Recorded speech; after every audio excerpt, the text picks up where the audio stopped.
Oke, selamat sore teman-teman semua, teman Speedlab yang ada di rumah. Kembali lagi nih bersama teman Speedlab. Nah, saat ini kita ada di program Ramadan. Kita mau menyambut puasa nih sebentar lagi nih.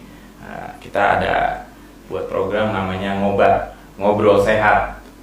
Nah, di sini sekarang kita udah ada dua narasumber kita, ada dokter dan ada Pak Ustadz. Mungkin untuk lebih jelasnya bisa perkenalkan diri masing-masing deh. Mungkin dari dokter dulu mungkin. Ya, saya dulu izin ya Pak Ustadz. Ya, perkenalkan nama saya Dr. Arga Prediasko. Saya lulus tahun 2018 sebagai dokter umum. Saat ini aktif di dunia kesehatan, terutama di dokter umum dan juga di bagian dari vaksinasi COVID-19 itu sendiri yang salah satunya adalah buatan dari Indonesia. Jadi seperti itu. Oke, lalu dari Pak Ustadz. Ya, terima kasih Mas Leo. Assalamualaikum warahmatullahi wabarakatuh. Waalaikumsalam warahmatullahi wabarakatuh. Nama saya Aan Subhan, ya, SAGMMMA. Kebetulan saya bertugas di kantor Kementerian Agama Kota Jakarta Barat. Dalam hal ini selaku penyuluh agama Islam dan di beberapa organisasi yang ada di wilayah DKI Jakarta. Oke, terima kasih Dokter Dirga dan Ustadz Aan. Nah, pada sore hari ini kita mau membahas topik yang mungkin banyak teman-teman juga belum tahu gitu, antara ini beneran fakta atau hanya mitos gitu kan ya. Nah, acara ini Ngobrol Sehat ini bertujuan supaya teman-teman semuanya tahu yang mana yang beneran fakta dan yang mana yang hanya mitos gitu. Jadi sebelum lebih lanjut, acara ngobat ini akan berlangsung selama bulan Ramadan setiap hari jam 16 sore gitu. Dan nanti untuk di minggu-minggu selanjutnya kita juga akan ada kunjungan ke beberapa perusahaan. Jadi kita akan lakukan ini secara onsite. Jadi untuk teman-teman yang punya perusahaan yang karyawannya ingin mendapatkan informasi lebih terkait kesehatan dan dalam mengisi bulan puasa tuh baiknya seperti apa sih untuk menjaga kesehatan gitu, untuk bisa tetap produktif. Nah, bisa hubungin ke email info@speedlab.id. Nah, nanti di sana kita akan datangin kantor teman-teman gitu. Nah, topiknya kita udah share di Instagram kita. Ada beberapa pertanyaan yang sering ditanyakan gitu kan oleh teman-teman Speedlab. Yang pertama nih, kalau misalnya lagi puasa, itu boleh nggak sih medical check up? Karena kan seperti yang kita tahu, medical check up itu salah satu tesnya itu ada yang diambil melalui darah gitu kan. Nah, kita mau tahu nih dari sisi medis dan dari sisi agama seperti apa. Kita mungkin tanya dulu ke Dokter Dirga. Bisa menjawab. Baik, terima kasih atas pertanyaannya. Saya izin menjawab, Pak Ustadz. Saya izin menjawab. Ya, kalau kita ngomongin masalah medical check up pada bulan puasa, itu memang jadi banyak pertanyaan ya di masyarakat umum, termasuk di kalangan dokter pun juga kita akan saling bertukar pendapat. Tujuannya buat apa? Yaitu buat melihat apakah benefit atau keuntungan dan tujuan dari si medical check up tersebut lebih baik dilaksanakan atau tidak. Nah, kalau kita ngomongin tentang medical check up, tentunya banyak banget medical check up. Medical check up itu terdiri dari pemeriksaan fisik, pemeriksaan penunjang. Nah, yang jadi pertanyaan biasanya di pemeriksaan penunjang ini, Pak Ustadz juga. Mungkin kayak pemeriksaan penunjangnya ada ngambil darah, ada ronsen dan lain-lainnya. Nah, yang sering ditanyakan, boleh nggak sih kita ambil darah saat lagi puasa nih, terutama nanti di bulan Ramadan? Kalau dari sisi kesehatan sih memang sebetulnya banyak hal yang harus diperiksa dan harus dilihat juga. Dan itu juga berkaitan apakah pemeriksaan tersebut memang membutuhkan puasa atau tidak, lebih baik dilakukan saat puasa atau tidak, ataupun dilakukannya saat momen-momen tertentu. Nah, itu balik lagi terhadap tujuannya. Tapi kalau kita ngomong secara umum, pada dasarnya memang ada pemeriksaan penunjang berupa ambil darah itu salah satunya adalah untuk melihat gula darah puasa. Nah, di mana gula darah puasa itu sendiri memang kita lihat dia berapa jam sih dari puasa sampai dengan pengambilan darah. Tidak boleh lebih cepat dan juga tidak boleh lebih lambat. Nah, biasanya kalau misalkan kita lihat, oh dari sahur sahur sekitar jam 4, misalkan terakhir makan jam 5, jam 4 terakhir makan misalkan. Nah, ketika jam 4 terakhir makan akan dihitung tuh jam berapa dia bisa ngambil darahnya. Nah, di situ sih nggak ada masalah. Tapi biasanya problemnya adalah ketika membutuhkan pemeriksaan yang harus dengan gula darah 2 jam setelah puasa. Nah, gula darah 2 jam setelah puasa itu kan setelah dia puasa, dia ambil darah, lalu dia harus makan terlebih dahulu. Makan terlebih dahulunya itulah yang harus dilihat apakah jamnya memang sesuai apa tidak. Nah, biasanya itu akan dilihat apakah memang itu penting dilakukan atau tidaknya. Dan kalau misalkan memang itu bisa ditunda, biasanya akan ditunda. Seperti itu sih. Jadi memang semuanya akan dikondisikan, bagaimana kebutuhannya, bagaimana syarat-syaratnya, dan disesuaikan dengan kondisi dari pasien tersebut. Oke. Mungkin seperti itu. Berarti sebenarnya itu bisa diatur ya. Betul, Jadi betul. Nggak selalu harus misalnya lagi puasa ya saat itu juga kan bisa diatur sendiri ya. Gitu. Nah, mungkin dari Pak Ustadz bisa. Ya, terima kasih Mas Leo dan Dr. Dirga. Dari sisi syariat agama untuk medical check up ya, termasuk mungkin ada beberapa hal termasuk swab dan pemeriksaan seperti donor darah dan pengambilan darah ya untuk pemeriksaan di bidang medis.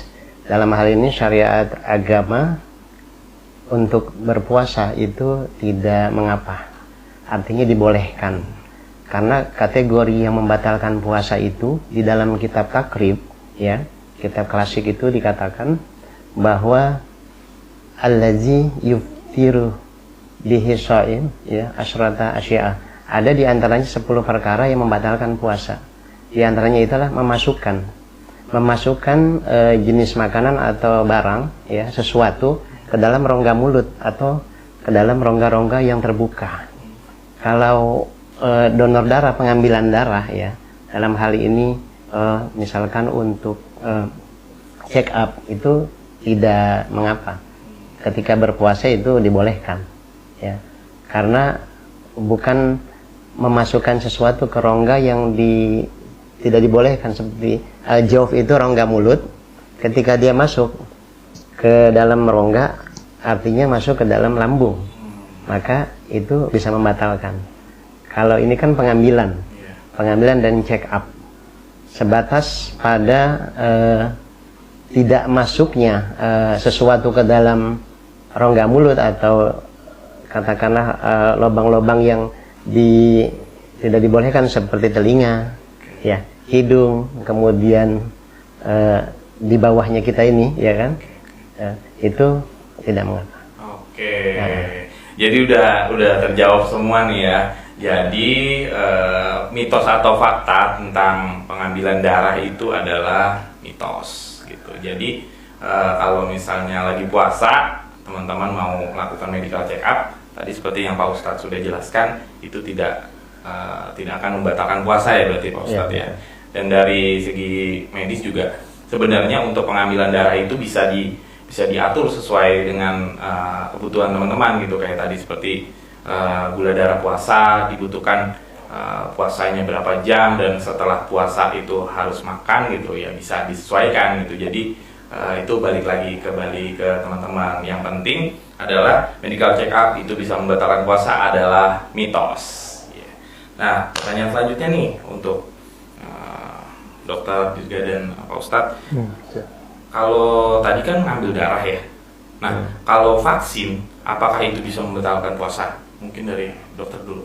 Oke, terima kasih atas pertanyaannya. Saya jawab dulu ya Pak Ustadz. Ya, kalau untuk vaksin itu sendiri kan sebenarnya banyak pilihan dan banyak cara ya. Mungkin yang kita tahu selama ini contohnya adalah yang masih familiar sama kita, vaksin COVID misalkan. Nah, vaksin COVID itu kan dia disuntikkan di bagian otot ya. Nah, setahu saya sih itu memang tidak ada masalah, karena yang kita masukkan tersebut juga berupa produk vaksinnya, bukan berupa nutrisi ataupun yang lainnya. Tapi vaksin yang lain yang mungkin nanti akan dijelaskan oleh Pak Ustadz, salah satunya adalah dengan vaksin melalui mulut atau melalui oral. Nah, itu mungkin lebih afdolnya nanti Pak Ustadz yang ngejelasin ya gimana ya. Tapi kalau kita ngomongin tadi vaksin yang masalah intramuskular dan juga atau lewat otot dan juga yang lewat mulut, itu bisa disesuaikan juga. Karena memang kan untuk masalah vaksin itu sendiri ada aturannya juga di tiap vaksin, tiap jenis vaksin akan berbeda. Untuk pemberiannya misalkan kita kan puasa cuma dari subuh nih sampai maghrib. Nah, mungkin kalau misalkan memang dibutuhkan, itu bisa diberikannya setelah maghrib. Seperti itu. Betul. Tapi kalau kita ngomongin masalah pemberian produk vaksinnya itu sendiri ya, kita harus lihat dulu vaksin mana sih yang mau diberikan. Tapi kalau dari segi medis, pastinya vaksin itu akan disesuaikan dengan kebutuhan dari pasien juga dan disesuaikan juga dengan kebutuhan di ruang lingkup masyarakat. Mungkin seperti itu. Oke, jadi buat teman-teman yang belum tahu, jenis vaksin itu ada banyak. Jadi mungkin yang familiar sekarang kita sering dengar itu yang disuntik gitu ya. Tapi sebenarnya vaksin itu ada banyak caranya gitu. Nah, untuk lebih lanjutnya pengen tahu gitu kalau vaksin itu ada macam-macamnya, tungguin aja di episode di Ngobat ya. Nah, untuk selanjutnya dari Pak Ustadz terkait tadi vaksin itu bisa membuat puasa batal atau enggak? Iya, untuk vaksinasi ya, vaksin. Berdasarkan fatwa MUI nomor 13 tahun 2021, itu sudah dimaklumatkan bahwa vaksin tidak membatalkan puasa.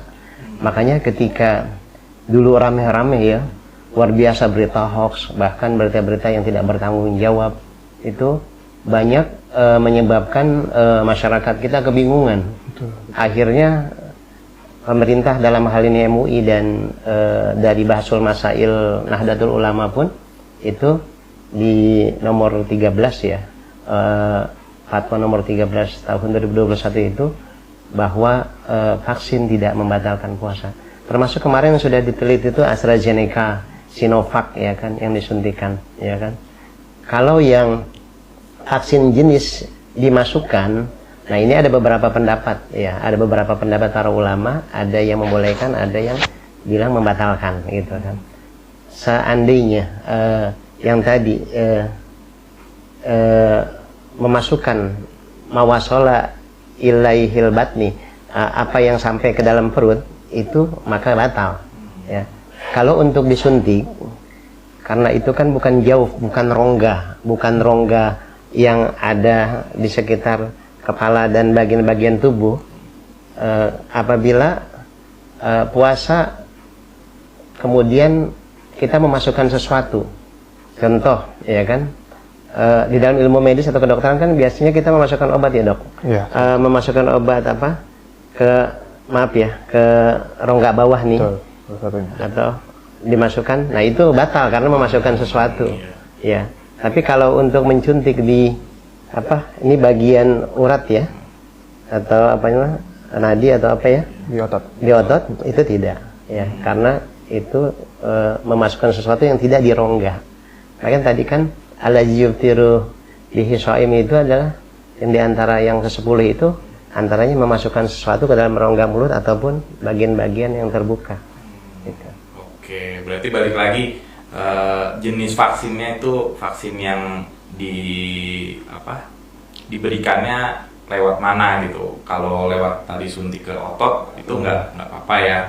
Cuman kalau misalnya tadi vaksin ada yang ditetes juga ya dok ya. Yang ditetes itu dimasukin ke mulut itu berarti batal. Gitu. Jadi tergantung vaksinnya. Jadi kalau misalnya dikatakan vaksin saat puasa itu bisa bikin batal, nggak 100% karena nggak semua vaksin bisa bikin puasa batal. Betul. Gitu ya. Iya. Oke. Nah selanjutnya nih, kalau misalnya lagi puasa, terus kita di swab gitu. Kalau kemarin kan di pandemi kan kita sering swab gitu kan, mungkin di seluruh kantor atau emang keperluan kesehatan gitu. Nah itu apakah bisa batal? Karena kan tadi yang Pak Ustadz sudah mention juga dimasukkan ke beberapa rongga gitu ya. Nah kita mau tahu jawabannya mungkin dari dokter dulu mungkin. Ya, kalau untuk swab itu sendiri kan memang kita udah tahu lah, saya rasa semua udah tahu prosesnya bagaimana. Kita ngelewatin pandemi, mungkin ada yang satu orang itu udah berapa kali di swab dan lain-lain, itu pasti seperti sudah hatam lah gitu kan. Nah dimana kalau swab itu sendiri kan kita memasukkan ya Pak Ustadz ya, memasukkan dari lidi buat ngambil spesimennya, lalu kemudian kita akan lakukan dimasukkan ke tabung untuk pemeriksaan. Nah Mungkin kalau misalkan masalah apakah membatalkan puasa atau enggaknya sih itu bisa langsung ke Pak Ustadz nanti mungkin yang akan menjelaskan. Tapi kalau dari sisi medis pun ya itu tadi sih masih bisa disesuaikan juga nih dengan kebutuhannya. Tapi kalau misalkan memang terpaksa, apakah harus dilakukan saat lagi puasa itu akan membatalkan atau enggak, mungkin nanti Pak Ustadz yang bisa langsung menjelaskan biar lebih Oke, untuk swab, jawaban dari swab ini begini. Ketika dimasukkan, ya kan, mengambil, ya kan, ke rongga ini ya. Kalau dia tidak menghasilkan muntah, maka dia tidak batal. Tapi ketika dimasukkan tiba-tiba muntah, itu batal. Jadi kan memasukkan sesuatu, tapi sebatas ini, tidak mencapai rongga ini ya, tidak mencapai rongga tenggorokan dan ke bawah ya, tidak memasukkan sesuatu, hanya sebatas mengambil spesimen itu ya, sampelnya, ya itu nggak apa-apa. Tapi sebaiknya sih, kalau saran saya sebaiknya swab itu dilakukan setelah berbuka puasa, jangan di siang atau di sore. Kadang-kadang ketika kita habis berpuasa itu kan luar biasa ya, perut kosong, kemudian langsung itu kan banyak angin masuk. Ketika dicolok ya bahasanya, langsung keluar. Nah itu yang membatalkan sebetulnya. Jadi muntah dengan sengaja. Nah di antara muntah dengan sengaja itu adalah bagian dari membatalkan puasa. Berarti ada baiknya kalau emang ada kebutuhan untuk swab, ya teman-teman bisa lakukan itu setelah jam berbuka gitu kan. Atau kalau misalnya teman-teman yang beraktivitas kerja kantoran, ya setelah pulang kerja kan udah malam gitu baru lakukan swab juga nggak masalah ya. Gitu. Nah ini ada pertanyaan terakhir nih yang sering kita dengar juga terkait kalau orang yang ada riwayat mah itu apakah boleh puasa, dan apakah benar kalau misalnya puasa itu juga bisa menyebabkan mah. Nah itu kayak terbalik gitu ya. Nah, mungkin dari dokter dulu. Betul. Ya. Ini banyak banget sih memang pertanyaan, dan memang kita juga pasti banyak yang ngerasa, saya kalau puasa kuat nggak ya, saya punya mah nih. Nah itu sebenarnya banyak banget sih yang kayak gitu. Tapi kalau kita ngomongin masalah apakah puasa dapat menyebabkan mah, itu balik lagi dulu ke pasien tersebut atau ke orang tersebut. Apakah orang tersebut memang mempunyai riwayat pola makan yang baik, apakah punya riwayat kekambuhan mah, seberapa sering dan seberapa parah. Nah kalau kita ngomongin kondisi normal, selama dia bisa menjaga pola makannya, selama dia mengetahui dan melakukan makanan yang dimasukkan dan diminum, terutama saat lagi sahur ataupun buka puasa dengan baik, itu insya Allah sih nggak akan terjadi mah. Itu kita ngomongin kalau kondisi orang yang normal. Tapi kondisi orang normal tersebut bisa nggak sih nyebabin jadi mah ketika berpuasa? Ketika dia tidak melakukan hal yang tadi dengan baik, otomatis dia beresiko untuk bisa terjadinya mah itu sendiri. Karena kalau kita ngomongin mah kan dia banyak nih tingkatannya, dari yang ringan sampai pun ke parah. Nah kalau yang sudah parah sekali mungkin agak sulit ya Pak Ustadz untuk puasa, misalkan karena memang dia harus dimasukkan makanan tiap berapa jam sekali. Nah tapi kalau misalkan kondisinya misalkan yang baik nih, kondisi orang tersebut tidak punya masalah mah sebelumnya, pertama kita harus ngakalin bagaimana cara makannya itu dengan baik dan benar. Bukan berarti kita berpuasa itu kita jadi benar-benar gak makan sama sekali. Yang pertama, ketika buka puasa itu kita harus lakukannya dengan cara bertahap. Dan kita harus tahu dulu nih, mana yang boleh dan mana yang enggak. Mana yang baik, mana yang dapat menimbulkan dari meningkatnya asam lambung sehingga terjadinya mah itu sendiri. Yang pertama ketika buka puasa, kita harus perlahan-lahan dan juga menghindari minuman-minuman yang asam, makanan-makanan yang pedas. Nah, terus juga kita harus lihat dulu nih buat yang suka ngopi misalkan. Yang suka ngopi itu jangan buka puasa perut kosong langsung ngopi. Nah itu resikonya tinggi. Kenapa? Karena si kopi itu sendiri akan ada namanya kopi bagi dua nih ya, dengan Arabica sama Robusta misalkan. Nah mereka punya tingkat keasaman atau acidity yang berbeda. Nah ketika memang dia meminum kopi, tingkat keasamannya itu naik, maka beresiko meningkatkan si asam lambung itu dan terjadinya mah itu sendiri. Nah makanya kita harus makan pelan-pelan. Nah dari buka puasa, apakah cukup nih makan sekali aja sampai sahur? Sebaiknya tidak. Karena baiknya buka puasa itu dimulai dengan makanan yang tidak terlalu berat terlebih dahulu. atau kita biasa dengar dengan takjil ya Pak Ustadz ya. Nah itu tujuannya adalah bagus ketika kita melakukan makan dengan secukupnya untuk membatalkan puasa dan mengisi lambung. Selanjutnya kita bisa beraktivitas, misalkan beraktivitasnya setelah di sholat maghrib tersebut kan gak lama tuh ada sholat isya dan juga taraweh. Nah ketika kita makan terlalu full, terlalu banyak, terlalu penuh pun itu juga berbahaya ketika kita akan melakukan aktivitas-aktivitas yang dikatakan cukup banyak pergerakannya ya Pak Ustadz ya. Kan kalau kita sholat isya, sholat taraweh itu kan banyak pergerakan dari sholat itu sendiri. Ketika kondisi lambung terlalu penuh, berisiko meningkatkan si asam lambungnya naik juga itu. Jadi bisa sampai muntah, itu sampai mual dan lain-lain itu juga bisa. Nah baiknya habis takjil, makan secukupnya, tidak usah sampai terlalu kenyang, tidak sampai begah. Lalu selanjutnya ibadah isya dan juga habis itu taraweh. Setelah sholat taraweh bisa makan lagi. Seperti itu. Dan nanti di subuhnya atau pas saat sahur juga nih kita harus perhatikan makan nggak boleh sembarangan. Banyak yang ngincer simpelnya aja, saya makan Indomie aja deh. Saya makan Indomie atau mie instan, Kita makan mie instan pakai saus, sambal segala macam yang banyak. Pedes itu pun juga akan meningkatkan dari si asam lambungnya. Nah, jadi kalau misalkan orang yang normal bisa jadi kena mah saat lagi puasa atau menyebabkan puasa bisa, tapi tergantung pola-pola tadi. Tapi orang mah apakah boleh berpuasa atau enggak, itu harus dilihat dulu dan harus dikonsultasikan. Nah itu memang harus ke dokter spesialis. Tujuannya buat apa? Buat melihat seberapa parah sih mah pada pasien tersebut.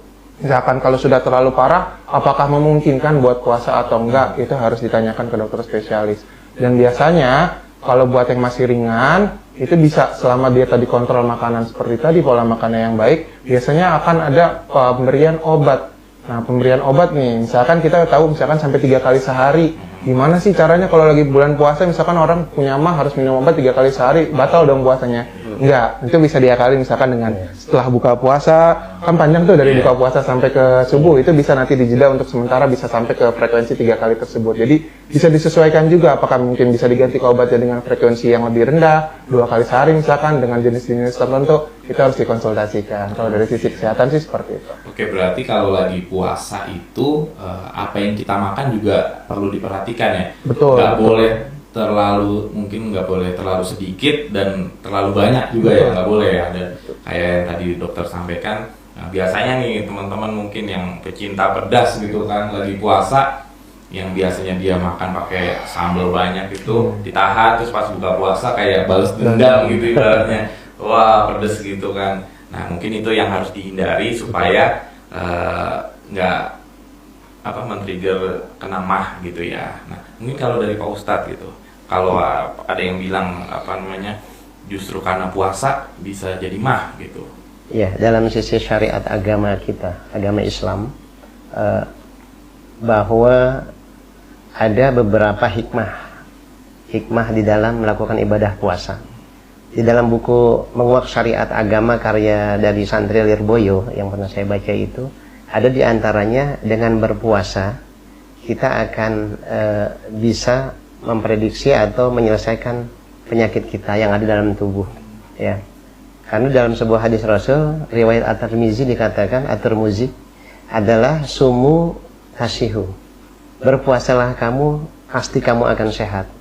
Ternyata Rasul 14 abad yang lalu, ya, berdasarkan hadis ini mungkin sudah diteliti oleh para ilmuwan kedokteran, ya, para pakar-pakar kedokteran. Ternyata banyak orang-orang yang memiliki penyakit mah itu malah dengan berpuasa mereka sembuh, ya. Tidak sedikit testimoni-testimoni yang ada tuh, ya. Tapi terkadang begini, mengapa orang memiliki penyakit mah, yang memiliki penyakit mah dengan asumsi atau ber a priori dia, kalau saya puasa saya akan tambah sakit. Nah ini kan secara psikologis itu dia sudah suujon, ya, sudah negative thinking. Sedangkan kalau yang mungkin kita pahami, penyakit mah itu kan bukan hanya gejala-gejala ini ya dok, ya. Psikologis pun masuk, ya kan. Kadang-kadang pikiran banyak hutang pun bisa jadi mah kan gitu. Kemudian banyak masalah problem bisa menjadi mah.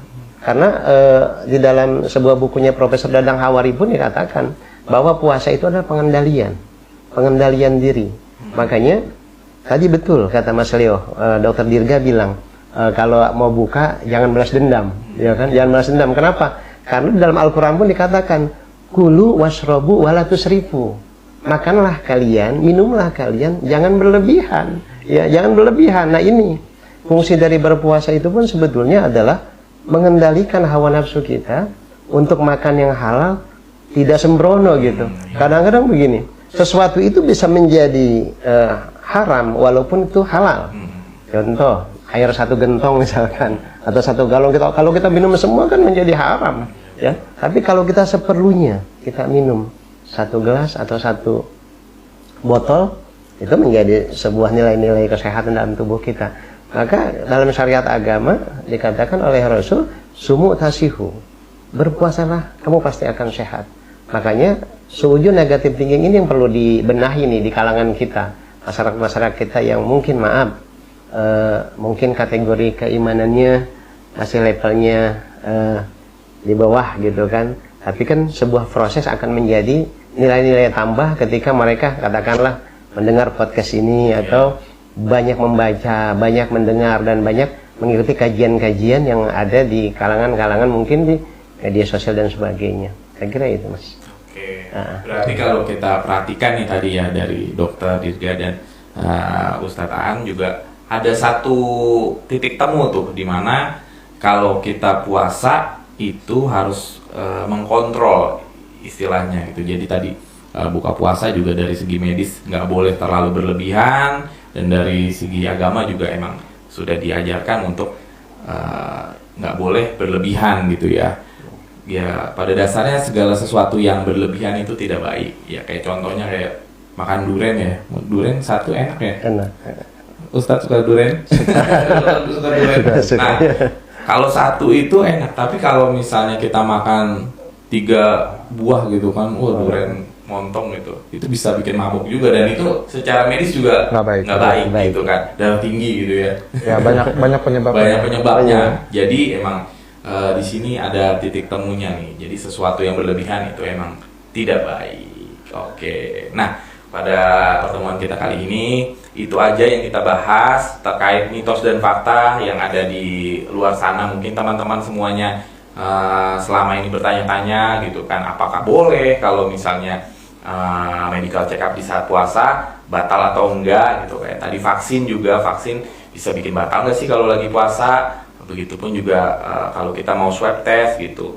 Nah semuanya sudah terjawab, dan semoga dari program ngobat ini teman-teman yang tadinya belum tahu bisa jadi tahu, dan yang sudah tahu mungkin bisa share ke teman-temannya yang belum tahu gitu. Jadi terus pantengin IG-nya Speed Lab Indonesia, karena di dalam 1 bulan puasa ini kita akan menemani teman-teman untuk membahas tentang topik-topik kesehatan di dalam bulan puasa. Jadi sampai ketemu di ngobat episode selanjutnya. Terima kasih, selamat sore, bye. Terima kasih. Assalamualaikum.